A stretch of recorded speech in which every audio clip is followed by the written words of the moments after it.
மக்களே, ரோட்டில் நடந்து போய்கிட்டு இருந்தோம். இந்த நேரத்தில் இந்த மண்ணுளி பாம்பு, அதாவது நம்ம இதில் எப்படி சொல்லுவாங்கன்னா இருதலைமுனின்னு சொல்லுவாங்க. இந்த பாம்பு ஊர்ந்து போய்கிட்டு இருந்துச்சு. இந்த மாதிரி பாம்புகளை மக்கள் கண்டா இது அச்சுறுத்தலாக இருக்கும் அப்படிங்கிறதுக்காக அடித்து கொன்றுவாங்க. இது அச்சுறுத்தலே கிடையாது. தயவு செய்து பாம்புகளை அடித்து கொள்ளாதீங்க. அதுலேயும் இந்த மாதிரி பாம்புகள் அபூர்வ வகையாக மாறிடுச்சு. ஏன்னா இந்த பாம்புகள் அதிகபட்சமாக வேகமாக போகாது. இது பார்க்க ஒரு மாதிரியாக இருக்கிறதுனால இதை அடித்தே கொன்றுவாங்க. இது அவ்வளவுக்கு பயங்காட்டுற பாம்பு கிடையாது. முடிஞ்ச அளவுக்கு இந்த மாதிரி பாம்புகளை காப்பாற்றுறதுக்கு பார்ப்போம். ஏன்னா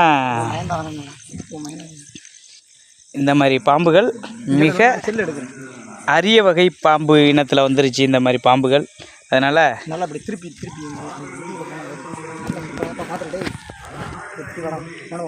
செல்ல கொடுறான். இந்தடா ஜெயராம், இது அங்கிட்டு கொண்டே விட்டுட்டு வந்துடும்.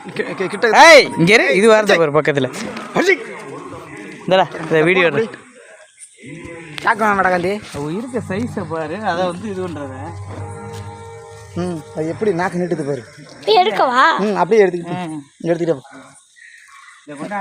உங்கள் அப்பாவும் தெரியுற மாதிரி எடுறா, உங்கள் அப்பா கட்டுற மாதிரி. இப்போ எங்கள் கோயிலுக்கு போய்கிட்டு இருந்தியா? நான் வீட்டுக்கு போயிட்டு சாப்பிட்டுட்டு இங்கே இப்போ நடந்து போயிட்டு இருந்தேன் பாரு. டைகர் என்ன இப்படி குறுக்க வருதுன்னு பார்க்குறேன். இது வந்துட்டு இருந்துச்சு. அதான் இப்போ உடையாந்து காஞ்சி இப்போ தானே போனா அப்படின்னு காஞ்சி இப்போ கூப்பிட்டு உடையாந்தது. நான் கம்பர் போது எங்கே இருக்கேன் சொல்லக்கூடாது. எங்கள் வீட்டுக்கு போக மாட்டேன். யார் அதுக்காக தான் காஞ்சி நான் போய் கொடுத்தேன். எதுவுமே செய்யாது. அடிச்சு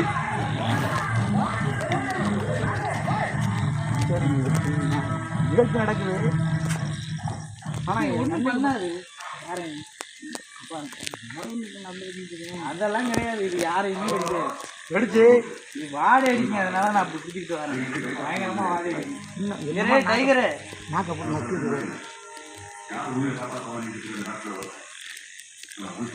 வெடிச்சு என்னடா நாயாது கொண்டு பாப்பா அப்படி கொண்டோம். அது எட்டி போடுறா காடு அடிக்காது. இது உப்பு பண்ண யாரும் கிடைக்காது. உப்பு பண்ண மட்டும் இது கிடக்குங்க. இதில் நாக்கெல்லாம் எடுத்துக்கிறேன்.